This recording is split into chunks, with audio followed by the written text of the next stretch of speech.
맛이 좋은 음식점은 소문이 금방 퍼지죠. 그래서 우리는 아무리 멀어도, 아무리 좁은 골목길에 있어도 그러한 식당들을 찾아갑니다. 시간과 돈을 투자하기에 아까워하지 않죠.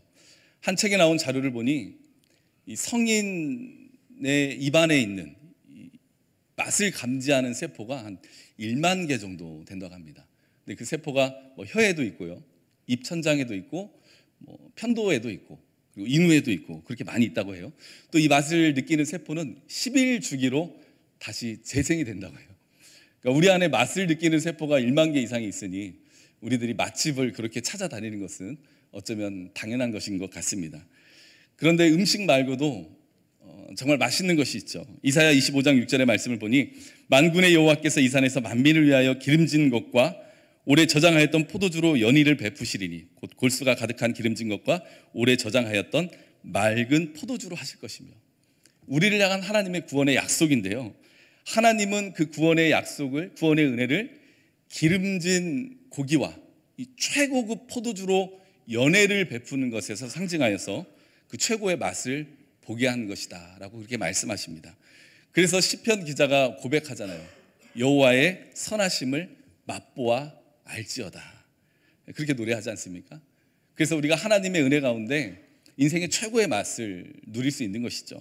그 맛의 극치는 바로 또 하나님의 말씀입니다. 주의 말씀의 맛이 내게 어찌 그리 단지요. 왜 그렇겠습니까? 우리 하나님께서는 말씀하신 말을 꼭 지키시고 성취하시는 하나님이시기 때문이죠. 민수기 말씀처럼 하나님은 사람이 아니시니 거짓말을 하지 않으시고 인생이 아니시니 후회가 없으시도다. 어찌 그 말씀하신 바를 행하지 않으시며 하신 말씀을 실행하지 않으시랴. 우리 하나님 말씀하시지 않습니까?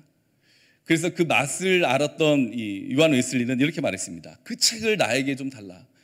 그 값이 얼마가 되든 내가 지불하고 하나님의 책을 소유할 것이다. 그 하나님의 말씀의 맛을 알기에, 그 은혜의 맛, 구원의 맛, 소망의 맛, 그 하나님 나라의 맛을 알기에 하나님 앞에 드렸던 그 진실된 고백이지 않겠습니까? 우리도 그 은혜의 맛을 늘 누리시고 하나님의 말씀의 맛을 늘 맛보고 말씀하신 바를 이루시는 그 하나님의 역사 가운데 늘 승리하는 인생이 다 되실 수 있기를 주님의 이름으로 축복합니다. 오늘 본문에 나오는 이 야곱의 인생도 그랬습니다. 하나님께서는 야곱에게 약속하신 그 모든 말씀을 하나도 빠뜨리지 않고 다 이루어 주셨어요. 우리가 잘 알다시피 야곱은 이삭의 둘째 아들이죠. 아버지 이삭과 엄마 리브가 사이에서 태어난 쌍둥이 형 에서와 함께 태어난 둘째 아들. 그런데 이 축복을 얻고자 하는 마음에 형을 속이고 아버지를 속여서 결국 이 일로 분노한 형 에서를 피해서 먼 길로 떠나게 되죠. 외삼촌이 있는 하란이라는 곳으로 도망을 가게 됩니다. 이때 야곱의 심정이 어떠했을까요? 처음으로 집을 떠나고, 처음으로 아버지 품을 떠나고, 처음으로 어머니 품을 떠나는 그 발걸음. 말이 외삼촌 집으로 가는 거지만 목숨 걸고 도망치는 길이었습니다. 가다가 강도를 만나거나 들짐승을 만나서 목숨을 잃을 뻔한 그러한 일도 있겠죠. 얼마나 두려웠겠습니까? 얼마나 외로웠겠습니까? 얼마나 비참했겠습니까? 얼마나 힘들었겠습니까? 그런데 그렇게 광야길을 도망가다가 야곱이 루스라는 지역에 이르게 되죠.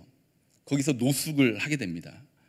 창세기 28장 11절의 말씀을 보면 한 곳에 이르러는 해가 진지라 거기서 유숙하려고 그곳에 한 돌을 가져다가 베개로 삼고 거기 누워 자더니, 늘 어머니 사랑 앞에서 이 막둥이 막내처럼 그런 사랑을 다 받고 자라다가 이제는 길거리에서 노숙하고 있는 아주 처참한, 아주 비참한 그런 신세가 된 것이죠. 당시에는 길에서 노숙하는 일이 있을 수가 없었습니다. 왜냐하면 이 팔레스타인 문화에는 나그네 환대법이라는 것이 있죠. 그래서 누구든지 자기 지역에 들어오는 사람은 그 마을 사람들이 숙소를 내어주거나 음식을 내어주는 것이 의무이자 일반적인 문화였습니다. 그렇게 대접하지 않으면 그 마을이 수치를 당한다고 그렇게 생각할 정도였어요. 그런데 야곱이 길거리에서 노숙을 한다? 황량한 그 광야에서 돌을 베개로 삼고 잔다? 이것은 누구 하나 야곱을 받아주는 사람이 없고 정말 쓸쓸하고 비참하고 외로운 상황 가운데 있다는 것을 성경이 보여주고 있는 것이죠. 그런데 바로 이때 하나님께서 야곱을 만나주시죠. 그리고 하나님께서 말씀하십니다. 내가 너와 함께 있어 내가 어디로 가든지 너를 지키며 너를 이끌어 이 땅으로 돌아오게 할지라. 내가 내게 허락한 것을 다 이루기까지 너를 떠나지 아니하리라. 그 비참하고 외롭건 길을 떠나던 야곱에게 하나님이 약속해 주시기를 내가 너와 함께 할 것이다. 내가 너를 지켜줄 것이다. 내가 내게 허락한 것을 다 이루기까지 너를 떠나지 아니할 것이다. 그렇게 약속해 주십니다. 이때 야곱의 가슴이 얼마나 벅찼을까요? 누구 하나 맞아주는 사람 없이 그렇게 광야에서 외롭게 두렵게 쓸쓸하게 있던 자신에게 하나님께서 함께 하시고 또 하나님께서 지켜주고 계신다는 그 사실을 깨달았을 때, 하나님께서 한순간도 떠나지 않겠다고 약속해 주셨을 때 야곱의 이 가슴이 얼마나 벅찼겠습니까? 우리 성도 여러분, 이것은 야곱에게만 주신 하나님의 약속이 아닙니다. 이 자리에 있는 우리 모두에게 주신 약속입니다. 우리들의 인생길이 광야 같을지라도, 외롭고 힘들고 답답하고 고단할지라도 그 길 가운데 우리 하나님께서 함께 동행하고 계시다는 것을 믿을 수 있길 간절히 소망합니다. 야곱은 앞으로 가는 길은 두렵고 뒤로 가는 길은 답답하고 오른쪽과 왼쪽은 기댈 곳은 하나도 없는 그런 사방이 막혀있는 상황이었지만 하늘은 뚫려 있었죠. 하늘에서는 이 하늘까지 연결되어 있는 그 사닥다리, 하나님의 천사들이 오르락내리락 하면서 아주 긴급하고 바쁘게 야곱을 지켜주고 있었던 것입니다. 혹시나 지금 우리들의 형편이, 우리들의 상황이 사방이 다 막혀 있는 것 같은 그런 상황을 겪고 있는 우리 성도님들 계십니까? 괜찮습니다. 모든 것은 다 막혀 있을지라도 절대 막히지 않는 길, 하나님께로 향하는 길은 언제나 열려 있다는 것을 믿을 수 있기를 소망합니다. 우리가 죄로 인해서 그 길이 닫혀 있을 때에도 하나님께서는 예수 그리스도를 보내주셔서 십자가의 보혈로 그 하늘의 길을 열어주셨습니다. 그러니 살다가 앞이 깜깜하고 때로는 앞뒤가 다, 좌우가 다 막혀 있는 것처럼 어느 누구의 도움을 받지 못해서 외로운 그런 상황 가운데 있는 것처럼 느껴질지라도 우리가 눈을 들어 하늘을 바라보시기를 바랍니다. 동서남북이 다 막혀 있어도 하늘길은 늘 열려 있는 것이죠.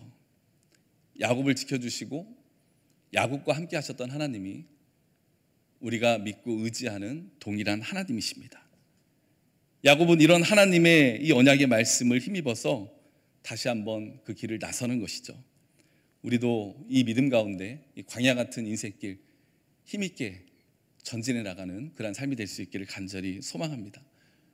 야곱은 이렇게 벅찬 감동으로 인해서 아침에 일어나서 이제 자신이 베개 삼았던 돌을 가져다가 기둥으로 세우고 그 위에 기름을 붓고 그 기둥 이름을, 그곳 이름을 베델, 하나님의 집, 그렇게 부르게 됩니다. 그리고 야곱이 하나님께 서원을 해요. 이런 서원을 합니다. 야곱이 서원하여 이르되 하나님이 나와 함께 계셔서 내가 가는 이 길에서 나를 지키시고 먹을 떡과 입을 옷을 주시어 내가 평안히 아버지 집으로 돌아가게 하시오면 여호와께서 나의 하나님이 되실 것이요 내가 기둥으로 세운 이 돌이 하나님의 집이 될 것이요 하나님께서 내게 주신 모든 것에서 10분의 1을 내가 반드시 하나님께 드리겠나이다 하였더라. 야곱이 이런 서원을 하는 거예요. 하나님 제가 하나님 앞에 약속합니다. 하나님 제가 서원합니다. 하나님께서 지금 말씀하신 것처럼 저를 도와주시고 지켜주시고 저를 다시 아버지 집으로 돌아오게 해주시면 제가 다시 돌아오는 이 길에서 하나님을 예배하고 모든 것을 다 드리는 마음으로 10분의 1을 하나님 앞에 드리겠습니다. 자, 야곱은 이렇게 서원을 하고 삼촌 라반에게 가서 20년의 세월을 보내게 되죠. 물론 그 삼촌 라반과 보내는 세월이 우리가 알다시피 평탄하지 않았습니다. 뛰는 놈 위에 나는 놈 있다라는 말처럼 하나님께서는 야곱보다 더 야곱스러운 삼촌을 붙여서 아주 강한 훈련을 시키시죠. 어쨌든 그런 과정 속에서 하나님은 야곱을 다듬어 가지고 축복해 주시고 큰 은혜를 주십니다. 아내를 얻게 하였고 자녀들을 갖게 하였고 큰 재산을 소유하게 했습니다. 그리고 이제 20년이 흘러서 집으로 다시 돌아오죠. 집으로 돌아오는 길목에 그 늘 꺼림칙한 마음으로 남아있었던 형 에서와도 극적인 화해를 하게 됩니다. 야곱의 모든 문제가 다 해결이 됐어요. 고향으로 돌아옵니다. 아내도 얻고 자녀도 낳고 재산도 풍성하고 형 에서와도 화해를 하게 됐습니다. 자, 그런데 그런 야곱이 정착한 곳이 어디입니까? 창세기 33장 18절의 말씀을 보면 야곱이 밧담 아람에서부터 평안히 가나안 땅 세겜 성읍에 이르러 그 성읍 앞에 장막을 치고, 야곱이 세겜이라는 곳에 정착하여서 그곳에서 하나님께 제단을 쌓고 장막을 치고 살아가게 된 것이죠. 당시 세겜은 번성한 곳입니다. 물이 많고 사람들이 모여 살기에 아주 좋은 장소였어요. 교통도 좋은 곳이었습니다. 그러니 자연스럽게 많은 사람들이 모이고 번성할 수 있는 그러한 지역이었던 것이죠. 그러니까 야곱도 돌아오는 길에 그 세겜에 장막을 치고 그곳에서 살게 됩니다. 자, 그런데 우리가 처음 나눴던 내용을 한번 생각해 보십시오.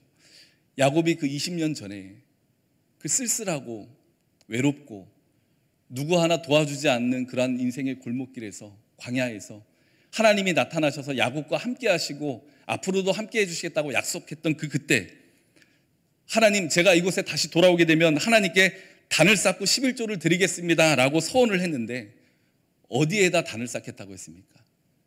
세겜이었나요? 아니죠, 베델이었죠.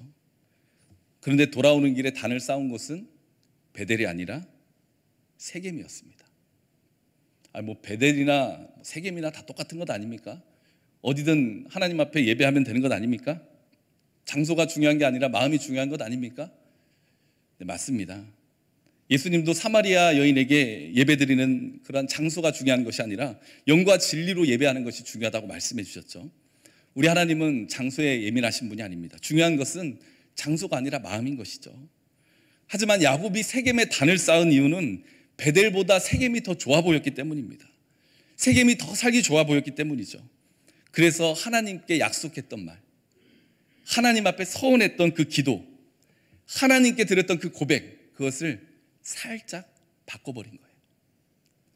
자기 유익을 위해서, 자기 평안을 위해서, 자기의 성공을 위해서, 세상의 즐거움을 위해서 살짝 바꿔버린 겁니다. 베델이면 어떻고 세겜이면 어떻냐, 쌓기만 하면 그만이지. 우리 성도 여러분, 우리 살아계신 하나님은 우리들의 마음까지 감찰하시는 하나님이신 줄 믿으시기를 바랍니다. 하나님은 야곱이 어떤 마음으로 세겜에 단을 쌓았는지 알고 있었던 거예요. 20년 전에 응답해 주셨던 그 하나님의 은혜를 잊어버리고 하나님을 향한 그 마음이 변질되어서 그때 하나님 앞에 드린 그 고백을 무시하고 살짝 바꿔버리는, 자신의 상황과 형편에 따라 바꿔버리는 그 야곱의 마음을 아신 것이죠. 세겜하고 베델하고는 그리 멀지 않습니다. 지금은 차로 20분 정도 걸리는 거리입니다. 그런데 하나님은 야곱의 그 마음을 더 중요하게 여겼던 것이죠. 홀로있던 야곱에게 다가가셔서 내가 너를 지켜줄 것이다, 너와 항상 함께 할 것이다, 하나님은 약속하시고 그 약속을 지켜주셨는데 야곱은 하나님께 베델에서 예배하겠습니다, 그 조그만 약속 하나 못 지키고 있었던 것이죠. 어쩌면 이 야곱의 모습이 우리들의 모습일 수도 있겠습니다. 하나님은 한결같이 말씀하신 말을 응답해 주신 하나님이신데 야곱은 도망하던 그때에 자신을 홀로 내버려 두지 않으시고 함께 하신 하나님 앞에 드렸던 그 조그만 약속 하나 지키지도 못했던 것이죠. 야곱이 도망하던 그때 하나님 앞에 드렸던 약속, 우리도 그런 거 있잖아요. 하나님, 이번에 부도 한 번만 막아주시면 제가 일평생 하나님 섬기고 살겠습니다. 이번에 건강 회복만 한번 시켜주시면 제가 평생 하나님 앞에 헌신하고 살겠습니다. 이번에 승진만 시켜주시면, 이번에 이 물질의 어려움만 해결해 주시면, 이번에 우리 자녀들만 좀 앞길을 열어주시면, 이번에 가정의 문제만 해결해 주시면 하나님, 제가 이렇게 하겠습니다, 저렇게 하겠습니다. 그렇게 하나님 앞에 서원하고 약속했던 기도, 고백들. 그런데 막상 문제가 해결되고 나니 우리도 금세 그 고백을 잊어버리고 베델로 가지 않고 세겜으로 가는, 혹시 그런 모습이 우리들에게 있는 것은 아닙니까? 이렇게 하나님과의 약속을 잊어버리고 세겜에 정착해서 살던 야곱에게 이제 치욕스럽고 고통스러운 사건이 하나 생깁니다. 야곱의 딸 디나가 세겜의 추장의 아들에게 이 성폭행을 당하게 되죠. 그러자 디나야의 오빠였던 이 시므온과 르위가 복수를 하게 됩니다. 세겜의 남자들이 할례를 받으면 결혼을 시켜주겠다고 약속을 하고 세겜 남자들이 할례를 받자 다 칼을 가지고 와서 그들 다 죽이게 되죠. 그렇게 복수를 하고 나니까 문제가 해결됐나요? 집안의 문제가 해결됐나요? 그렇지 않습니다. 이제는 그곳에 있는 가나안 사람들이 깜짝 놀라서 야곱의 가문을 다 죽이려고 달려듭니다. 이상하죠? 세겜이 좋아 보여서 하나님께 드렸던 약속을 잊어버리고 세겜에서 자리를 잡던 그 야곱에게 오히려 이런 어려움이 생긴 거예요. 야곱의 눈으로 보기에 그곳에 살면 잘 살 줄 알았는데 망하게 되었습니다. 가족 모두가 큰 상처를 받게 되었고 가나안 족속에게 죽임을 당하려는 위기에 빠졌습니다. 그때 야곱에게 주신 말씀이 오늘 본문의 말씀이죠. 우리 1절의 말씀 같이 한번 읽어보도록 하겠습니다. 하나님이 야곱에게 이르시되 일어나 베델로 올라가서 거기 거주하며 내가 내 형 에서의 낯을 피하여 도망하던 때에 내게 나타났던 하나님께 거기서 제단을 쌓으라 하신지라. 하나님께서 지금 야곱에게 하신 말씀이 무엇입니까? 베델로 올라가라. 그러니까 하나님은 지금 야곱이 가장 먼저 해결해야 되는 문제가 무엇인지를 깨닫게 해주신 거예요. 베델로 올라가라. 하나님의 말씀대로 베델에 올라가지 않고 세겜에 있었던 것이 가장 큰 문제였던 것입니다. 그렇잖아요. 그때 은혜 받았을 때, 말씀으로 큰 은혜 받았을 때, 하나님 앞에 기도했을 때 내가 하나님 앞에 드렸던 그 마음과 그 믿음의 결단대로 살아갔으면 이런 어려움이 찾아오지 않았을 텐데, 결단은 해놓고 고백은 드려놓고 다른 길로 가게 되니 인생의 어려움을 만나게 된 것이죠. 그래서 야곱이 이제 그 하나님의 말씀을 새겨듣고 자녀들에게 명령하죠. 우리가 이방 신들과 우상을 다 버리고 옷을 바꿔 입고 베델로 올라가자. 그런데 사실 지금 베델로 갈 수 있는 상황이 아니거든요. 사방에 가나안 족속들이 다 포위를 하고 있는 상황입니다. 그런데 야곱이 하나님 앞에 회개하고 다시 그때 드렸던 그 마음을 회복하며 베델로 올라가고자 결단했을 때 어떠한 일이 생기게 됩니까? 오늘 5절의 말씀이죠. 그들이 떠났으나 하나님이 그 사면 고을들로 크게 두려워하게 하셨으며 야곱의 아들들을 추격하는 자가 없었더라. 하나님의 뜻대로 자신이 의지했던 모든 것들 다 내려놓고 다시 베델로 다시 올라가니 길이 열렸습니다. 그때 은혜 받았던 대로 제가 이렇게 하겠습니다, 저렇게 하겠습니다 했던 그 고백대로 다시 나아가니까 다시 살 길이 열리게 되는 것이죠. 자신의 뜻대로 하려니까 길이 막혔고요, 하나님의 뜻대로 하려니까 길이 열렸습니다. 우리 성도 여러분, 이 야곱의 이야기가 꼭 우리들의 이야기 같지 않습니까? 꼭 저의 이야기 같아요. 우리가 얼마나 야곱 같은 삶을 살아옵니까?